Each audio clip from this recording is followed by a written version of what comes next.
দেশে ১৩তম city corporation ঘোষণা হতে যাচ্ছে বগুড়া পৌরসভা। এরই মধ্যে গণবিজ্ঞপ্তি জারি করেছে জেলা প্রশাসন ও পৌরসভা কর্তৃপক্ষ। বগুড়া সিটি কর্পোরেশন প্রতিষ্ঠার লক্ষ্যে নাগরিকদের করা আবেদনের গণশুনানিও শেষ হয়েছে। এখন অপেক্ষা সরকারের চূড়ান্ত সিদ্ধান্তের। সিটি কর্পোরেশন ঘোষণা হলেই বগুড়ার উন্নয়ন জোরদার হবে বলে আশা করছেন শহরবাসী। বগুড়া থেকে আজিজুল হাকিম রুমনের পাঠানো তথ্য ও ছবিতে আরও জানাচ্ছেন শরীফুল ইসলাম। 1876 সালে প্রতিষ্ঠিত হয় বগুড়া পৌরসভা। এর আয়তন প্রায় 70 বর্গ কিলোমিটার, যা দেশের ইতিহাসে সবচেয়ে বড় পৌরসভা।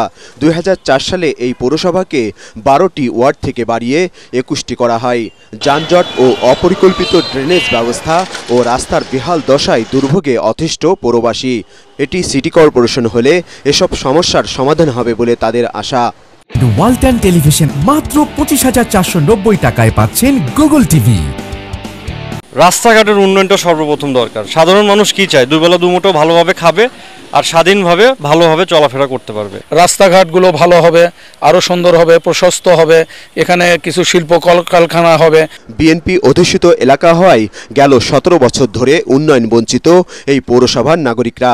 সিটি কর্পোরেশন হলে বড় ধরনের পরিকল্পনার মাধ্যমে সকল সুযোগ সুবিধা নিশ্চিত হবে বলে আশা স্থানীয়দের। সিটি কর্পোরেশন হলে আমি মনে করি যে ওয়ার্ডগুলো আছে, এই বর্ধিত ওয়ার্ডের যারা অবহেলিত যেসব ওয়ার্ডগুলো আছে, এগুলো ওয়ার্ডের ব্যাপক উন্নয়ন হবে।